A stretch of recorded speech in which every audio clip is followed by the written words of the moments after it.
Hey, you totally messed up my video, dude. Come on, man.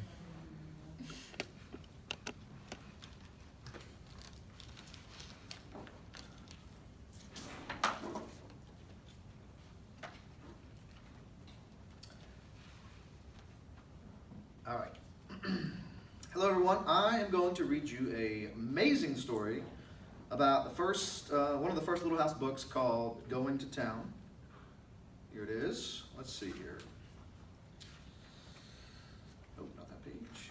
Here we go. Once upon a time, a little girl named Laura lived in the big woods of Wisconsin in a little house made of logs.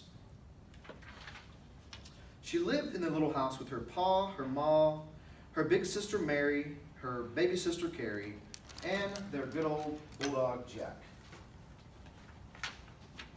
One day, Paul said that as soon as he had finished planting the crops, they would all go to town.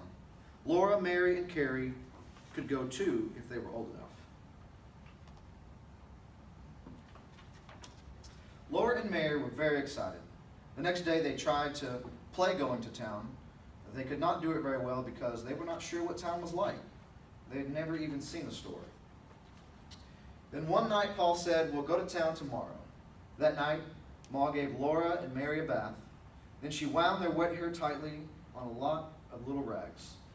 In the morning, their hair would be curly. When Laura and Mary woke up, they put on their best dresses. Mary buttoned up the back of Laura's red calico dress, and Ma buttoned up the back of Mary's blue calico dress. Then Ma took the rags out of their hair and combed it into long, round curls that hung down over their shoulders. After breakfast, Paul drove the wagon up to the gate of the little house. He had brushed the horses until they shone. Ma sat up on the wagon seat with Paul, holding baby Carrie in her arms. Laura and Mary sat behind Ma and Paul on the board across the wagon box. They were going to town. They were happy as they rode through the springtime woods. Ma was smiling, Carrie laughed and bounced, and Paul whistled while he drove the horses. Rabbits stood up on the road ahead, and the sun shone through their tall ears. Twice, Laura and Mary saw deer looking at them with their large, dark eyes among the trees. Suddenly, Paul stopped the horses and pointed ahead with his whip. "There you are, Laura and Mary," he said.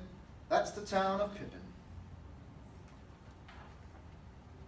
Laura had never imagined so many houses and so many people. There were more houses than she can count. Laura looked and looked and could not say a word. Paul helped everyone down from the wagon, and they walked up to the biggest building in town. There was the store where Paul came to trade. As they climbed up the steps of the store, Laura was so excited that she was trembling all over.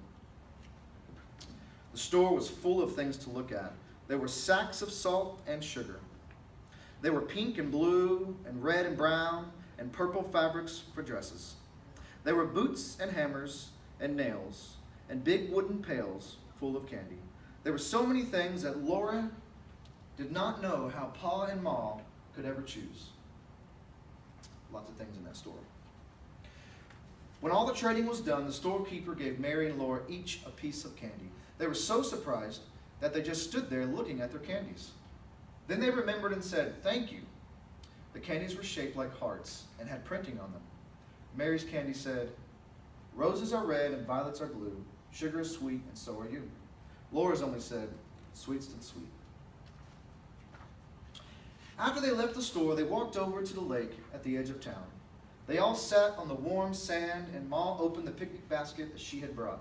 Inside, there were bread and butter and cheese, hard-boiled eggs, and cookies for lunch.